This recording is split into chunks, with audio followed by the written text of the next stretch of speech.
My Rotary friends, my Rotary family from across the globe, it is always the greatest of joys to be with you. Whether we're connecting online, having lunch together in our clubs, collaborating on a service project, but most of all, it is so good to come together at an international convention, reviewing important friendships and greeting each other with wide eyes, with open hearts, and with big Rotary hugs. Every convention is about you, the people who love this organization so much that you take the time to be together, to learn from each other, and to experience something unforgettable. That is why, when it came time to plan a convention around you, we wanted to have an opening session that felt like a celebration. I hope you take that spirit away from this room and share it across Singapore this week, because I believe we can all do with an injection of hope and enthusiasm at this time, especially with so many dark skies around us. And before I begin, I want to give a special thanks to the district governors who this year have been such wonderful partners in our efforts to create hope in the world. Could all of the 2023-24 governors in attendance please rise? My friends,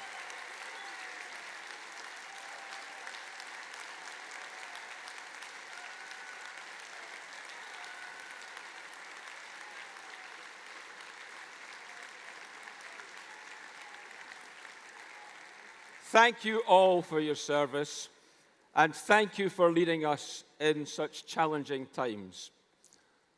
All of us know that peace has been on the minds of the world this past year, and it remains at the forefront of Rotary's mission. What a thrill it was to be joined by Graça Machel this morning and to hear her inspiring stories about building peace in the world. Her optimism in these difficult times was an important thing for us all to hear. It brought to mind for me the timeless words of our beloved Scottish poet Robert Burns, who wrote, "For all that and all that, it's coming yet for all that man to man the world o'er shall brothers be for all that."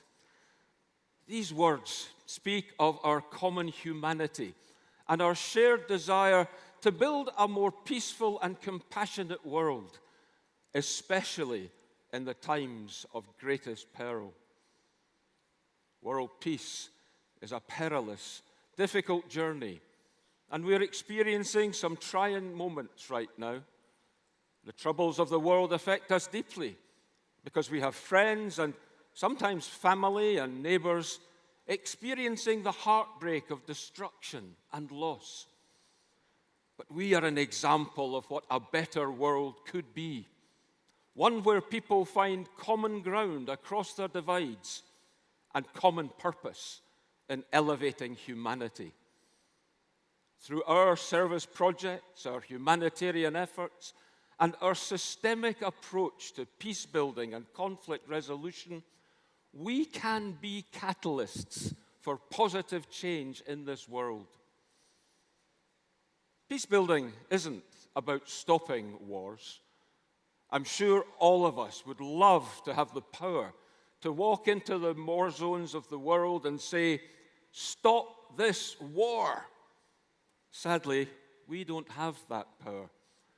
But I do believe that we have the power to stop wars and conflicts from starting through building peace from the ground level up, by preventing and treating disease, by improving water, sanitation, and hygiene, by improving maternal and child health, and by basic education and literacy, by community economic development, and by sustaining our environment.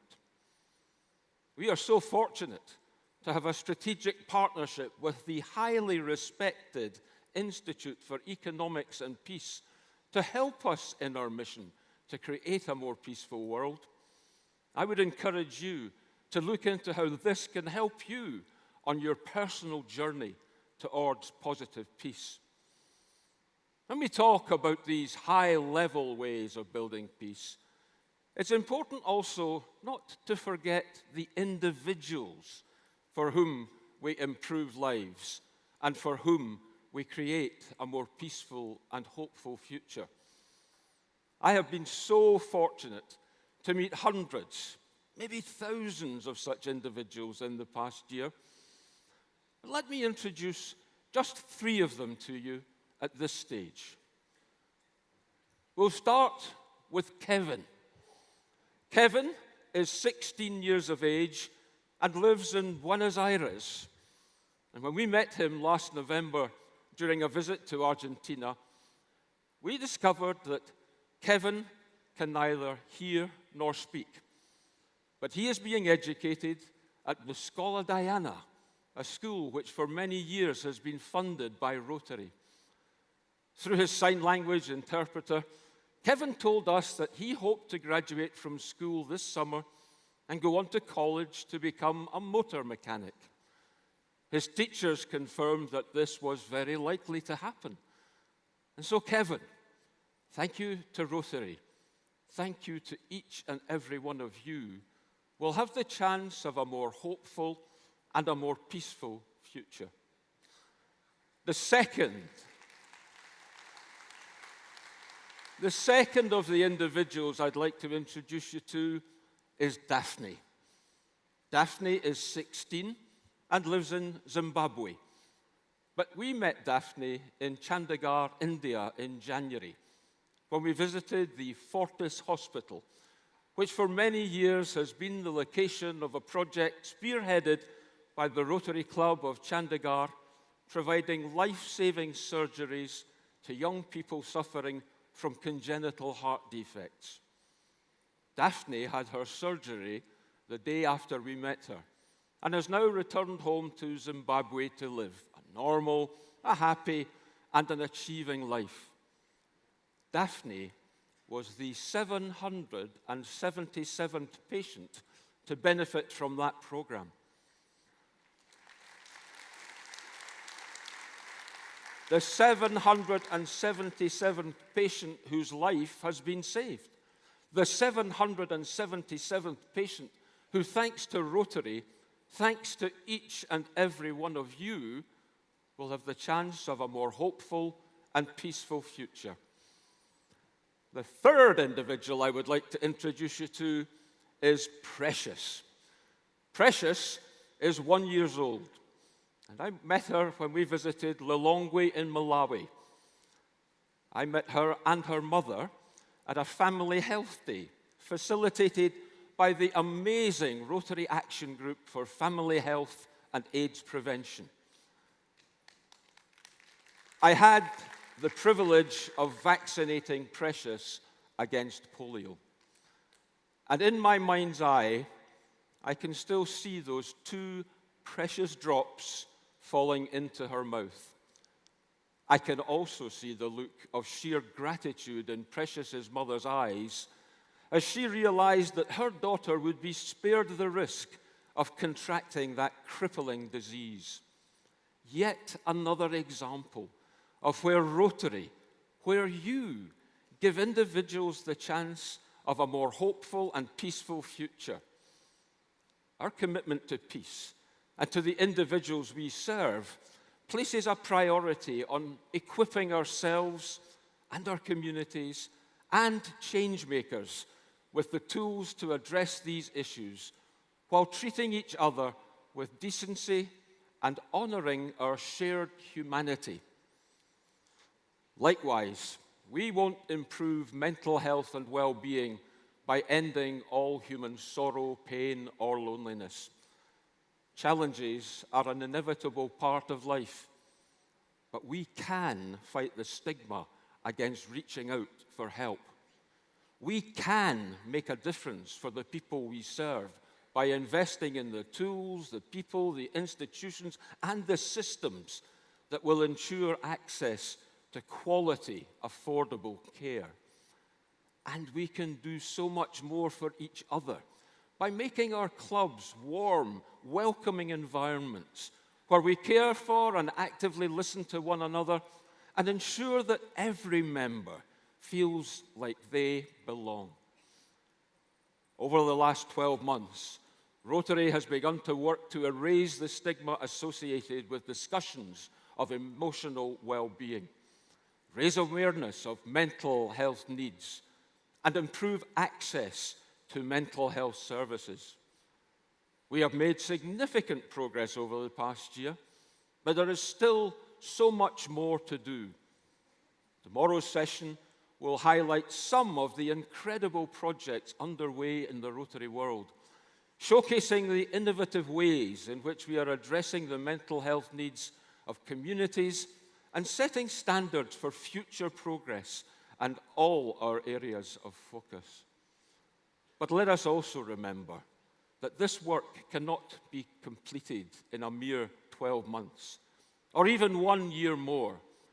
It will require us to make a long-term commitment, not just to treat the symptoms of poor mental well-being, but to address the underlying systemic issues that perpetuate stigma and prevent people from accessing the care and the support they need.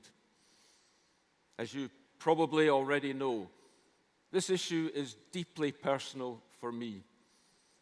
A little over 10 years ago, my brother Ian lost a long-term struggle with depression that he silently battled alone.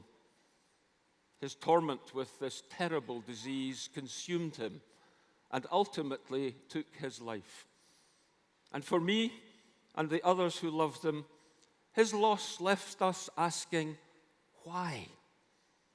What did we miss? What more could we have done?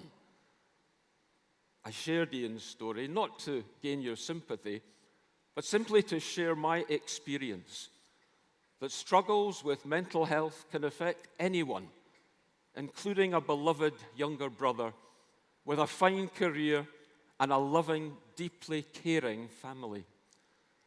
I have been so moved over the past year and a half by everyone in the Rotary world who has shared similar experiences within their own families.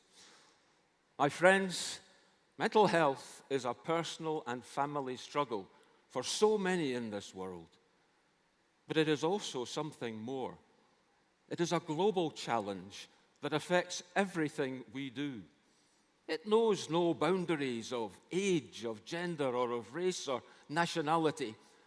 And yet, for far too long, even discussing it has led to stigma and shame and silence. But in Rotary, we will not look the other way. You cannot show care and compassion with silence and excuses.